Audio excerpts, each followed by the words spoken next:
पंडित जी को बहुत समझाते हैं कि संसार से यदि आशा करोगे तो दुख ही दुख मिलेगा, क्योंकि जहां आशा है वही तो दुख है। निराशावादी व्यक्ति हमेशा सुखी रहता है। जब हमें मालूम है कि आपसे हमें कुछ मिलना ही नहीं है, तो फिर हम काहे को है ना आशा करेंगे आपसे।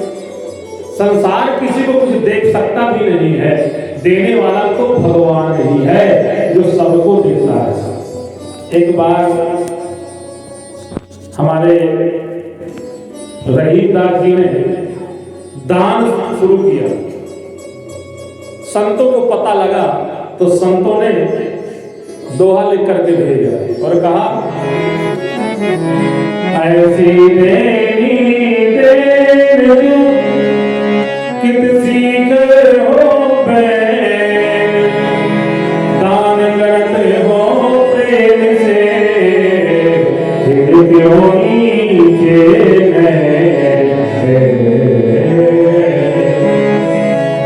संतों ने कहा, आप दान करते हैं लेकिन नेत्र नीचे हैं, आपकी आंखें नीचे क्यों रहती हैं, क्या कारण है?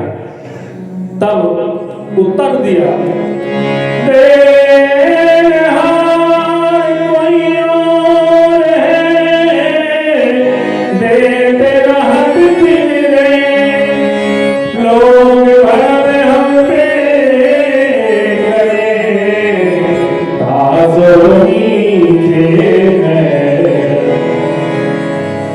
क्योंकि देने वाला तो वो है, मैं कौन होता हूं?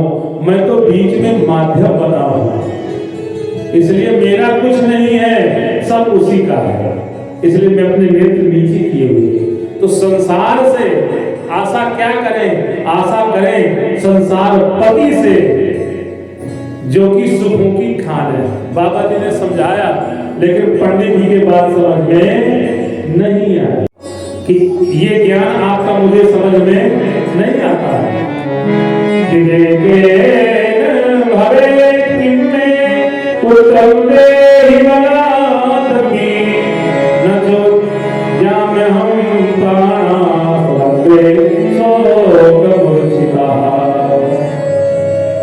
ब्राह्मण ने कहा, महाराज ये ज्ञानवान मुझे समझ में नहीं आता, देना है तो बेटा दीजिए, अन्यथा आपके चरणों में ही प्राण त्याग दूंगा।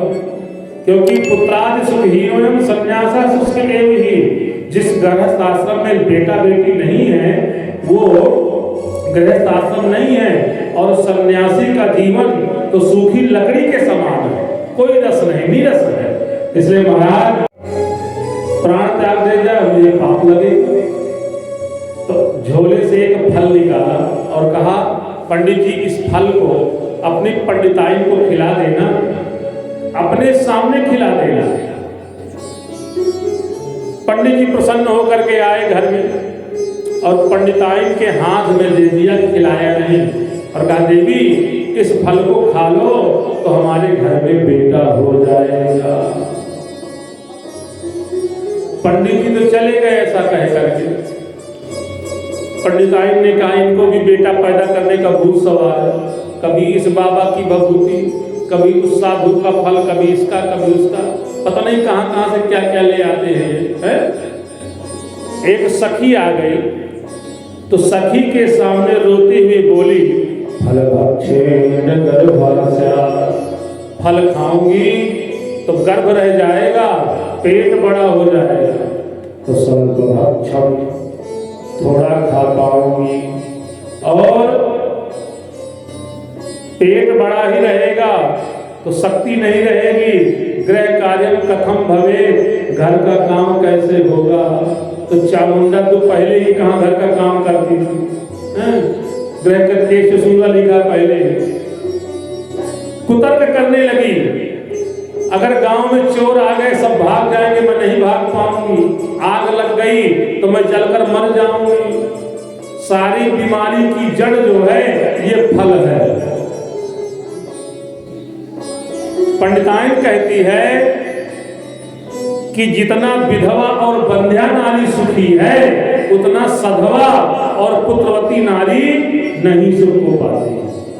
तो जो सखी आई थी बोले देखो फालतू बकवास का समय मेरे पास नहीं, वो चली गई। उसकी बहन आ गई, बहन के 9-10 बच्चे थे, एक पेट